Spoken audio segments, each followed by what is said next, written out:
So we've looked at the Old Testament as a whole a little bit, and then we've talked about the Pentateuch a little bit, the first 5 books. Let's drill down a little more and look at the first book of the Bible, which is Genesis. What, 50, how many chapters? 50 chapters. 50 chapters. So in 1 minute or less, Kyung, tell me, what is the book of Genesis all about?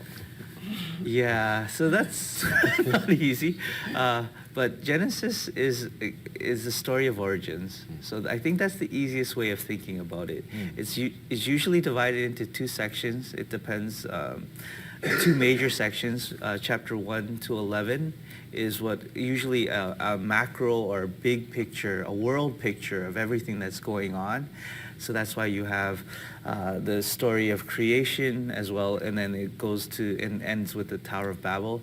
But again, it's the bigger picture. And then you kind of zoom in a little bit more into Abraham, which is one specific figure that and his family till the end. So Okay. Abraham, Isaac, Jacob. So and then, he shows up in chapter 12. That's right. Okay, so 1 to 11 is part 1. Yeah.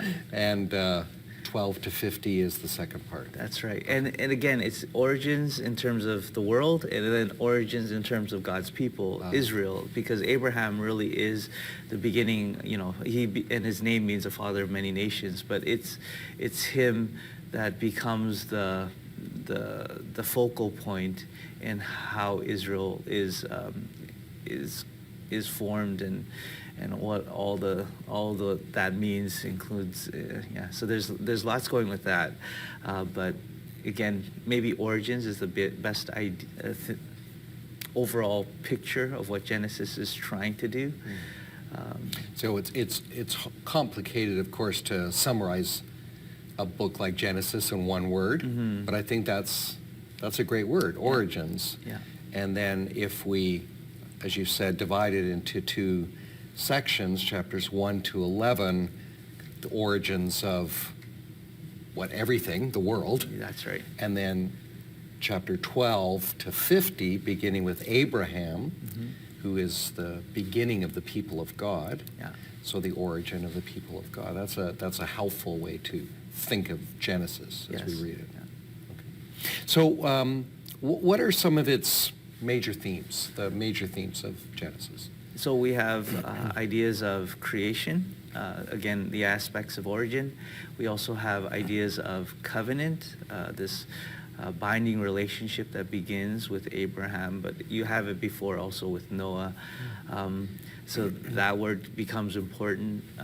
So covenant and creation are the big things, but you could also see that with the creation story, that it's really the story of God and his kingdom, that he begins creating the world and the universe or the cosmos, and it's set to order. So out of chaos, he creates the world, and that becomes his kingdom, and that becomes a part of the entire story of Genesis in terms of because there's lots of things that happen, including the fall, reclaiming God's kingdom again, and through Abraham, and then threats and dangers to God's people, and how they kind of work itself out a little bit, and then you find themselves at the end of Genesis kind of in Egypt, which isn't the best place for them because they're promised a certain land and they're supposed to be there. So creation, covenant, but all entwined in that God's kingdom idea. So let's take the first part of that, creation. What does Genesis tell us about the nature of creation or the nature of God as a creator? Yeah, so this is where I think we kind of have to read the Genesis 1, 2, 3, 4 very carefully, 5 really carefully in terms of genre, in terms of how should we read this. Again, not having too many preconceived notions as we come to this text, but what I see and again, there's lots of debate over this, is that there's two creation stories. The first one is in Genesis 1 to 2:4, where it's really 7 days of creation. And it's very poetic. If you see the rhythm of what's happening with each day, you get to see that there's something going on in terms of repetition, certain important concepts that pop up. But again, that's a little bit different than what you see in terms of the creation story from 2 onwards, where even the order is a little different. You have the first one that has the pinnacle of creation is the creation of humanity, male and female, which is on day 6. You get this actually right at the beginning in the second creation story, because you get Adam, which again is just Adam. So it's a little different, and then Eve gets created after. So there's dissimilarity between these two stories. So if we go to the first one, which says a lot, what you do get in verse 1 and 2 is that God created the heavens and the earth, which means everything. It's the cosmos, the universe. And in verse 2, it has this little Hebrew phrase, tohu vabohu, which is the earth is empty and formless and empty. So what's happening is that if you look at the first 6 days of creation, that's exactly what God's doing. He's forming. That's why he's separating light and darkness, water and waters above, waters below, and then land and water. It's that forming, and then he's filling. So with the stars, the moon, and the sun, as well as then you have the birds and the fish. So there's a little bit more of a fuller picture to that. But again, it's the first creation story is saying a lot of how God, out of chaos, is creating a good world for humanity to be in, and he's setting the order. So now when you say 2 creation stories, you're not saying that God created twice. No. So so what would be, if the purpose of the first chapter, the author's intention, if we could put it that way, I don't know if that's the way you would put it, but is to talk about how God brings order out of chaos. Would that be correct? Yes. So what would be the focus or the purpose or intention of Genesis 2?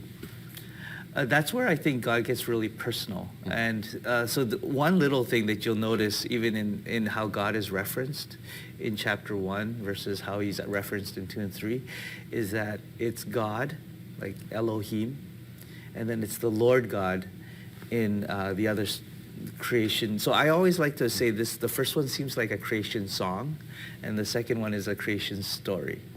And in the first song, it's God. Kind of transcendent, above creation, aspects of his holiness kind of is more emphasized in a way. And then in the second, he's very imminent. He's close. He gets his hands dirty, even in creating Adam. So the Lord God is a really important designation in that what we have in our English Bible is capital Lord, but that's the personal name of God from Exodus 3, which God gives to Moses, that this is my personal name, Yahweh. And that again tells me, at least in this story, how personal everything is. And you can see that as you read. Again, even coming into the garden after they've committed the fruit that they weren't supposed to eat, they ate. It's this closeness that happens. So for the last 2,000 years or so, Christian theologians, when they talk about God, we talk about God as being transcendent, meaning he's way up there, not not in miles, but in stature. Like God is above and beyond us. He's separate from creation. He's over creation. He's outside of creation. But then God is also, we say, not only is he transcendent, but he's immanent, meaning he's also very close to us. That's and right. Involved in our lives. And you're saying that is shown to us even in the opening chapters of the Bible. Yes, exactly. And that's why God is, he breathes his spirit and gives life to Adam, first human being. So there's so much going on that if you just let the text, just kind of read it, you can see it. And this is where I love really about reading the Bible. And I'm trying to help all of us, and myself included, because one thing I discovered along the way is that we have a very flat view of reading. Everything seems to be simplified and unified when really there's complexity, but there's also a little bit of diversity. God can handle being in two stories, being the subject of two things. And that's what you need, is sometimes a different perspective or a different genre or different aspects of saying the grandeur of who God is and the story. So sometimes we do need more than one. And it's not contradictions, they're just different ways of saying the story. And it's, again, they don't think in the same ways we do. It's not about historical accuracy like modernity is. It's a little bit more than that. And to understand, they had no problem emphasizing the things they wanted to emphasize in different stories. Right. And so looking at God from different angles and using different ways of talking about him. Yeah, and that's why the first creation count is so important, because it really is God and building his kingdom, which is orderly and inhabitable and good. So that's the evaluation after every day. And it's God at work. So that's why it's evening and then morning, which is, not how we start our day. It's God. He's in creating constantly, or in each day, and we wake up to that and kind of participate with that. But that's ideas of Sabbath. But let me come back to a bit. But that's why when God creates humanity in his image, it is that that notion that this good world that he creates has been given to us to have dominion over and to subdue, to make it livable and inhabitable, and to do what God does. So it's kind of this ancient Near Eastern idea of kings setting up statues for the different places that they have reign over. And in the same way, God creating the entire world, he puts human beings as representatives, as vice regents for himself in in that area. And in the ancient Near Eastern world, it's only kings that are known as in the image of God. But here in Genesis, you have a very contradictory point where it's all of humanity. Every human being is created in God's image. They have the calling and authority to do that, which I think is great, and it's part of that creation. Things start to change in chapter 12. Yes. If Genesis 1 to 11 is kind of looking at the beginnings of the world and the human story, and things go off the rails pretty quickly, we see, as humanity seeks its own independent path from God, the Creator. In Genesis 12, we see a focus back to one person, Abraham. And so what's going on here in chapters 12 to 50? Yeah, so it's interesting how 11 ends with the tower, in terms of these people trying to find and get a name for themselves. And they get dispersed. God disperses them, all the languages and all of that happens.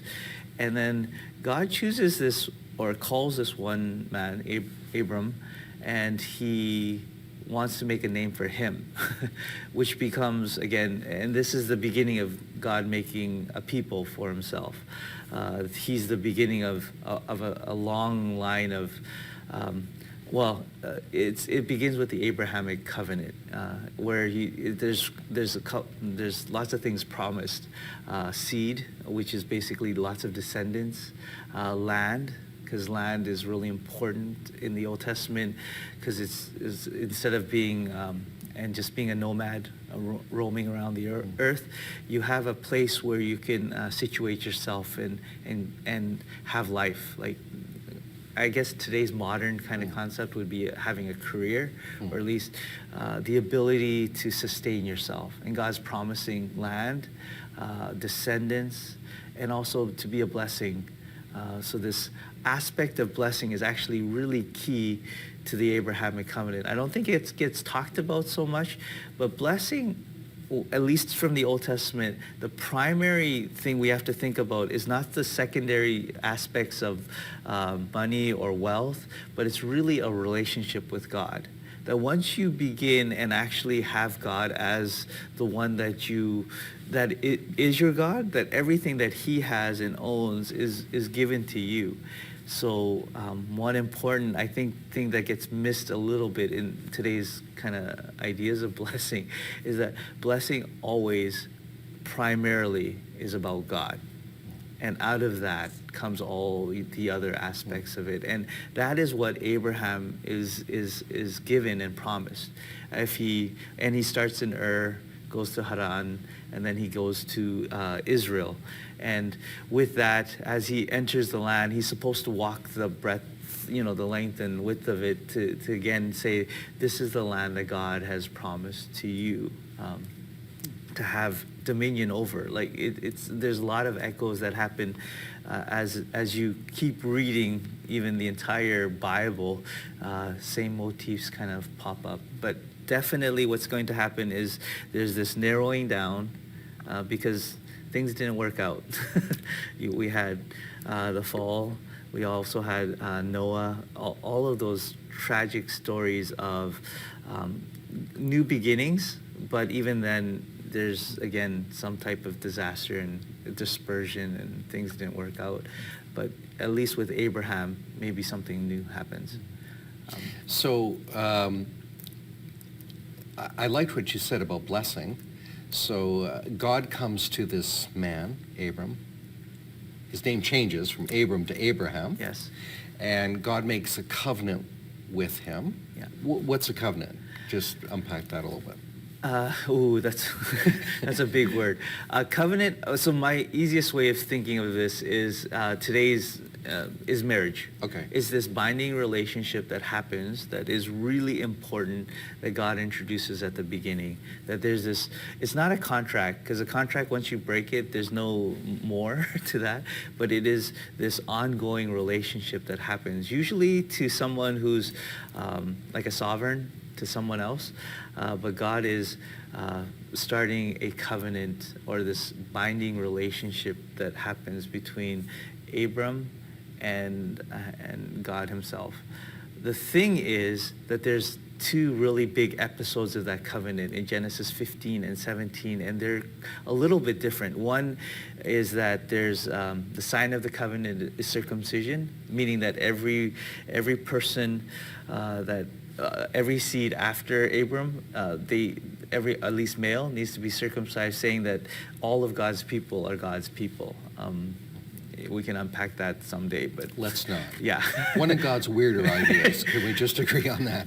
But yeah, so the sign of the covenant for Abraham is circumcision. The other, Genesis 15 has a very interesting narrative.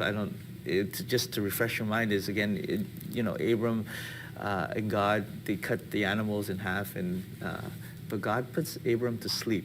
And God's the only one that walks through. And the ceremony is kind of representative of who the responsibility falls to fulfilling this covenant. And Abram is not responsible, only God is. So he's the one who walks through the halves. Again, that aspect of condition, non-condition is in those two chapters a little bit. So typically, if two human beings were making a covenant, they would Yeah. sacrifice these animals and create a pathway. Yes. I don't know, Yeah. is that symbolic of what's going to happen to me if I try to break this That's covenant? right. Okay. Yeah, so they walk through it together. They wa- May it happen to me as it has happened to these Right. animals, yeah. But when God does that with Abram, God passes through the animals Yes. twice. That's right. So he takes full responsibility for the covenant, Mm-hmm. for his role and for Abram's role. That's right, yeah. Wow. Yeah, and lots of different things like that with covenant happen. Even Noah, we call it a rainbow, but really it's a military bow aimed to God in the sky. Again, he's the one that is saying, he's putting himself on the line of giving these promises, but this binding covenant to humanity, which again, he doesn't have to, but he chooses to, tie himself with us. That way. So God binds himself to Abram, this man living in Ur. Where's Ur? In Babylon. Yeah. Babylon. Yeah, Babylon. And he promises Abram descendants. Mm-hmm. He promises him land. Mm-hmm. He promises him blessing. Mm-hmm. And I liked what you said about blessing. We tend to think of blessing as all the good things God gives us, Yeah. whereas really God himself is the blessing, God in our lives. Mm-hmm. Now, he gives us good things too, but I like that emphasis. Mm-hmm. So Abraham sets off on a journey. Yeah. You mentioned he went to Haran, Mm-hmm. and then he comes to what we would now call the land of Israel or the Promised Land. Yeah. And he walks. What's the significance of him walking the land, I guess? Yeah, so I can mention it now, but in Exodus, when Moses comes to the burning bush, he has to take off his sandals. So an aspect of sandals is the authority that you have over that land. Where God is, you don't have any, so you need to take them off. But as Abraham walks, the whole land, that means he will have authority of that land or possession of it, in a sense. Yeah. So I'm thinking again now back to Genesis, of humanity created in God's image to rule with God. Is Abraham kind of like a new Adam now claiming the land? Or am I pushing the imagery too far? Well, not again. So yeah, a little too far, but Okay. it's okay in that what's happening again is because God is choosing Abraham to be kind of the instrument of blessing to all the nations of the earth. Again, that's the language. It didn't work out with a lot of people. So he's going to choose Abraham to be kind of a new humanity in a way. And he does. He blesses, the people that's around him. The one person that is kind of a strange figure is his nephew Lot, who happens to come with him, and he rescues him. There's lots of things going on in his narrative. As you read it carefully, you wonder, because he asks, God says, don't bring anyone, but God does. I mean, Abraham brings Lot, which causes a whole bunch of problems for him later, but God still is dealing and working through all of that. And again, I mentioned when Abraham went down to Egypt with Pharaoh, but there's another king called Abimelech.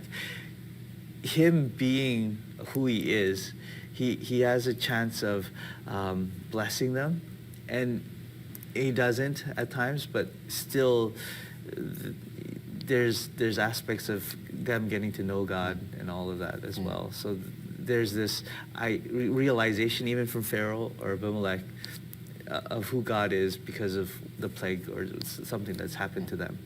So as the story unfolds, now Abraham is in the land. We think of the three, Abraham, Isaac, Jacob. Yes. So can we say just something briefly about Isaac and Jacob? Where do they fit in the story? Yeah, so It's interesting, all of them. Okay, let's get into some of this.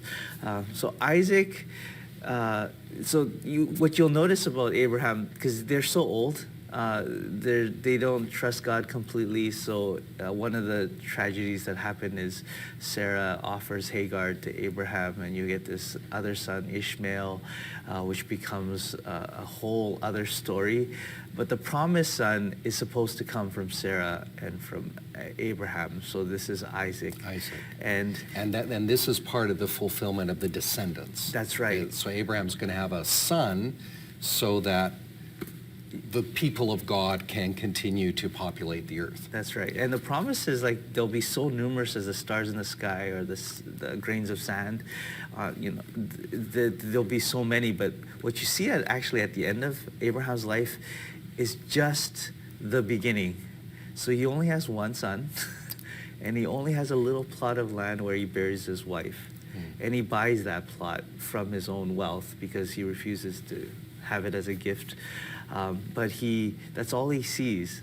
But later on, we see the narrative as it unfolds, and we do get this huge population at the beginning of Exodus, where there's something, it's a fulfillment of that, at least the descendant part.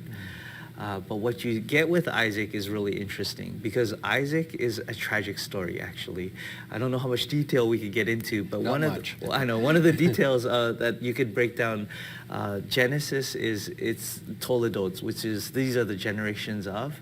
The one that's missing is actually the Toledot of Abraham, and it's really the story of the son. And Isaac kind of gets gapped out a bit, in that he, for whatever, and there's reasons why he does, but he doesn't seem to catch God's promise. But what he does do is some of the same, pitfalls as Abraham. So he also lies about his wife. And so there's continuity, but then there's this kind of little discontinuity that happens. With Jacob, and Esau, you have Isaac's sons, and you get that whole tragic story of deception that Jacob, because his name and deceiver or supplant. There's just lots of, and then so with Jacob, he needs a little bit of a character change, and that's what happens with him actually as he wrestles with God. So he flees because he's afraid of his life, and Esau might kill him after he gets the blessing from his father, and he comes back. So there's these two episodes where there's dreams. On the second dream back, or this vision, he wrestles with God, and that's where his name gets changed. And name changes are really important. So we talked about Abram to Abraham, exalted father, to father of many nations. You have also Jacob getting changed to Israel, which is he prevails with God. So that name change is God's kind of ownership of that person. And as they change, not just in character, but also in purpose and destiny, that's that's the changes that are happening. So the important thing to understand about even God choosing Abraham, Isaac, and Jacob, and then his sons, is that there's danger to this promise a bit. And one of the dangers is that an external danger is just annihilation. Like famine can wipe all of them out. But there's also this internal danger of infighting and jealousy, all of those things. And that's what you get with the last, the 12 sons of Jacob. You get lots of discord, and even the selling of Joseph into slavery, all those stories. And it's that internal, are they going to be God's people or not? And there's this internal danger that they will self-destruct. And what you do see is that at the end, it's okay. They've kind of, the famine part, also the internal fighting and even murder, it could have happened. They were discussing that as Joseph's in his pit, in the pit. But again, somehow God's plan continues on. And that's what you get from 12 all the way to 50. So let's recap a little bit. So we start with Adam and Eve, things go off the rails pretty quickly. Yes. So God kind of starts over again with Noah. Yeah.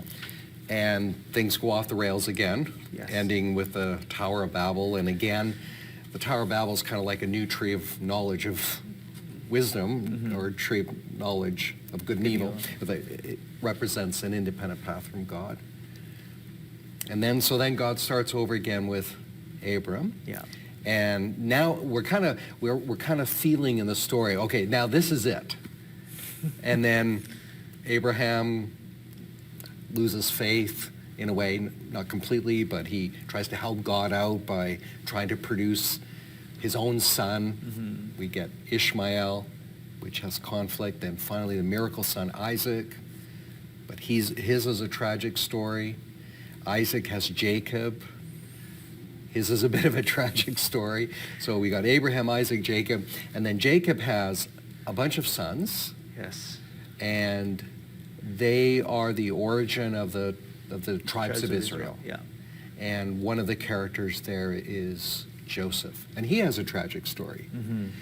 And yet you're saying that even through all of these weaknesses and failures and disappointments and tragedies, there's this golden thread of God's working, God's That's faithfulness. Right. Yeah.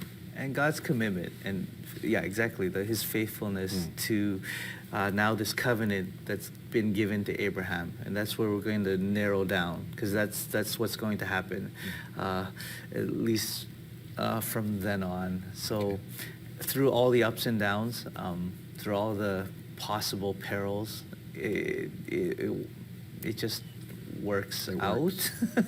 I'm not sure if that's the right way of saying it, but he's there. So Genesis concludes with the people of God, Yes. the descendants of God, with Joseph as kind of the lead character now, and his brothers and all of their descendants. They're all now in Egypt. Yeah.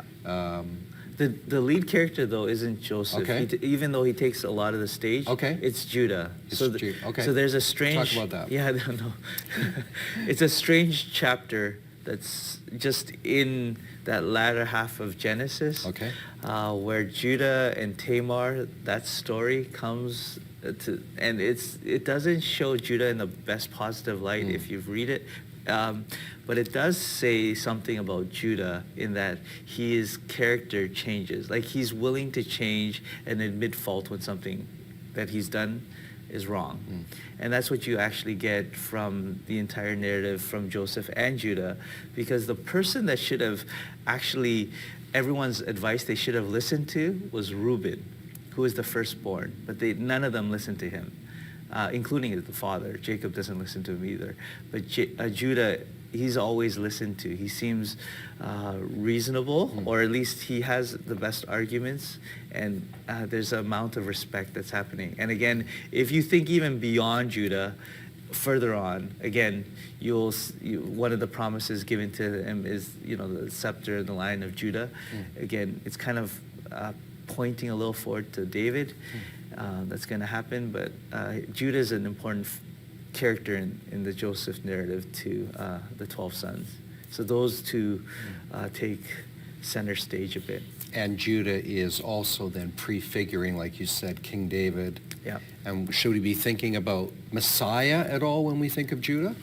Yeah. Oh, yeah. For the New Testament quotes and takes all these verses as we're running along. Okay. Yeah.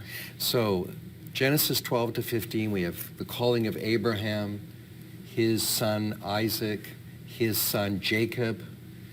Jacob's name gets changed to Israel, which means he prevails over. He prevails? Yeah. So who's he? Is it God prevailing, or is Jacob prevailing? Yeah. So it's wrestling with God and Okay. prevailing. All right. Sticking to it. How's that? Okay. And then Israel has his 12 sons. Yeah.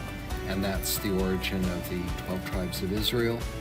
And when we get to the end of Genesis, we find them all in Egypt. That's right. Okay.